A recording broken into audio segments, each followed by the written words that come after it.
سے آپ کو ایک بات کہوں، جب نبی نے کاغذ قلم مانگا تھا نا عمر بن خطاب سے، عمر نے دینے سے منع کر دیا تھا. اس نے کہا ہے نبی تو پاگل ہو چکے ہیں، نعوذ باللہ، یہ بیمار ہے بھائی، اس کو بیماری کی حالت میں اس کو سمجھ نہیں آ رہا ہے. اور اس ایونٹ کو بولا جاتا ہے کلائمیٹی آف تھرسڈے. وعلیکم السلام ورحمۃ اللہ وبرکاتہ. ہاں تنظیر بھائی، میں نے دیکھ لیا یہ. جہاں تک اس بہن کا سوال ہے جو حضرت عمر فاروق رضی اللہ عنہ کے متعلق، وہ جو مشہور حدیث ہے، حدیث قرطاس، یہ تو کتابوں میں لکھا ہوا ہے. البتہ کچھ باتیں انہوں نے خود سے جوڑی ہیں جو ان کی عادت شریفہ ہے، کہ حضرت عمر نے کہا حضور علیہ السلام بیمار ہے، الیاذ باللہ. جو الفاظ میں نہیں کہہ سکتا ہوں، آپ خود وہ سنیں یہ کیا کہہ رہی ہو اس میں. پہلی بات یہ ہے کہ حضور صلی اللہ علیہ وسلم نے کاغذ منگوایا، اس میں کوئی شک نہیں. ہاں منگوایا. حضرت عمر فاروق نے منع کیا لانے سے، اس میں بھی کوئی شک نہیں. لیکن سوال یہ ہے کہ حضرت عمر فاروق رضی اللہ عنہ نے کیوں روکا؟ تو یہ صاحب کہتے ہیں کہ چونکہ حضرت علی رضی اللہ تعالیٰ عنہ کی خلافت لکھوانی تھی، اس لیے روکا. پہلی بات یہ ہے کہ حضور صلی اللہ علیہ وسلم اپنی مرض وفات کے آخری دن ربیع الاول کے پہلے عشرے جمعرات کے دن شدت مرض میں تھے. آپ صلی اللہ علیہ وسلم نے قرطاس طلب فرمائے، کاغذ مانگا. چنانچہ یہ روایت حضرت ابن عباس رضی اللہ عنہ سے مروی ہے، روایت میں ہے، مسند ابی اعلیٰ میں روایت ہے، جس کو حضرت عبداللہ ابن عباس رضی اللہ عنہ روایت کرتے ہیں کہ خمیس کے دن کیا ہے، یعنی جمعرات کے دن کیا ہوا. جمعرات کا دن وہ ہیں جس میں نبی اکرم صلی اللہ علیہ وسلم بہت زیادہ بیمار تھے. تو آپ نے جو مجلس میں حاضر تھے، آپ صلی اللہ علیہ وسلم نے ان سے ارشاد فرمایا کہ کاغذ لاؤ، میں تمہیں ایسی چیز لکھ کے دوں جس کے بعد تم گمراہ نہیں ہوں گے. ٹھیک ہے. اس کے بعد کچھ لوگوں نے کہا لانا ہے، کچھ نے کہا نہیں لانا ہے. چنانچہ حضور صلی اللہ علیہ وسلم نے فرمایا مجھے چھوڑیے، میں جس حالت میں ہوں وہ اس سے بہتر ہیں جس کے متعلق تم مجھ سے سوال کرتے ہیں.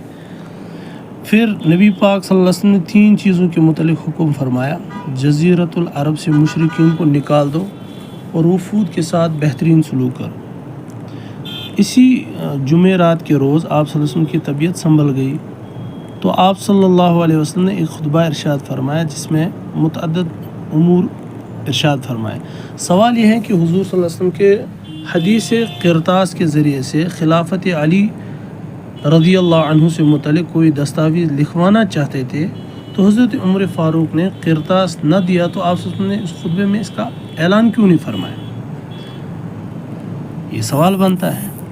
اگر بقول ان کے کہ حضرت عمر نہیں چاہتے تھے کہ حضرت علی خلیفہ بنے، تو اس کے بعد حضور ٹھیک ہوئے ہیں، انہوں نے خطبہ بھی دیا ہے، تو خطبہ میں حضور علیہ السلام کو کیا چیز مانی تھی کہ انہوں نے حضرت علی کی خلافت کا اعلان نہیں کیا؟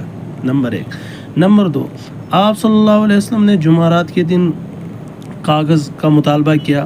اس کے بعد تقریباً 4 دن تک آپ صلی اللہ علیہ وسلم اس دنیا میں بقید حیات رہے اور آئندہ سوموار کو انتقال فرما کر رفیق اعلیٰ سے جا ملے.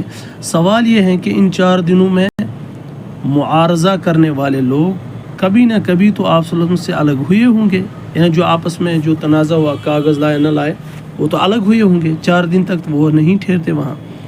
تو ان کے جانے کے بعد موقع میسر تھا، تو ان اوقات میں آپ صلی اللہ علیہ وسلم نے خلافت علی کی وہ تحریر کیوں نہیں لکھوائی؟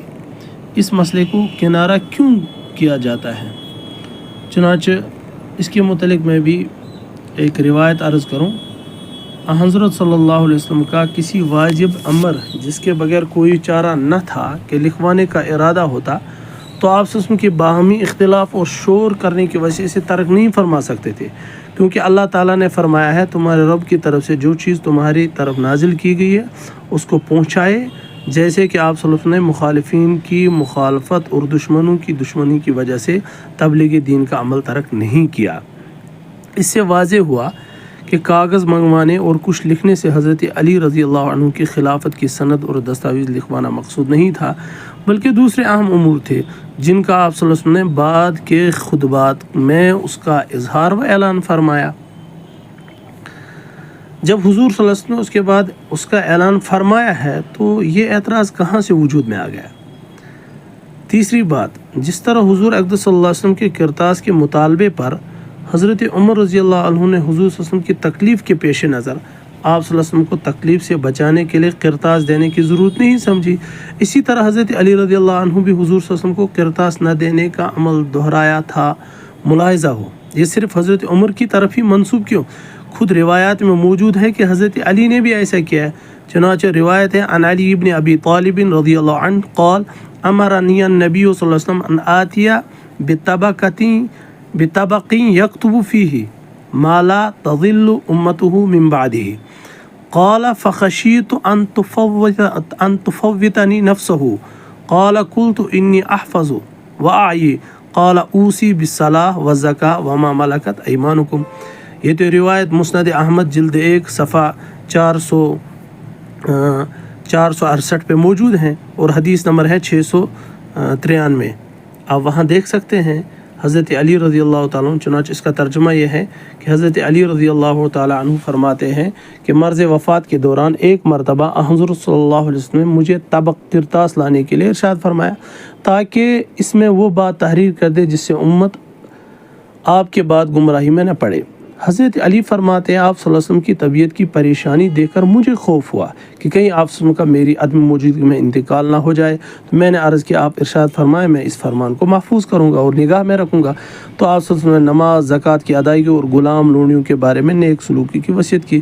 اس روایت سے بخوبی واضح ہوتا ہے جو کام قرطاس نہ دینے کا حضرت عمر رضی اللہ عنہ نے کیا تھا، ٹھیک وہی کام حضرت علی نے بھی کیا۔ اگر اس کی وجہ سے حضرت علی مطعون قرار نہیں پائے تو حضرت عمر پر اس کی وجہ سے کیوں طعن و تشنیع کیا جاتا ہے؟ چلیے، اگر اس کی وجہ سے حضرت عمر رضی اللہ تعالیٰ عنہ کو مطعون قرار پاتے ہیں تو شیعہ اس سلسلے میں حضرت علی کے بارے میں کیا فتویٰ صادر فرمائیں گے؟ یہ ایک سوالیہ نشان ہے ان حضرات کے لیے۔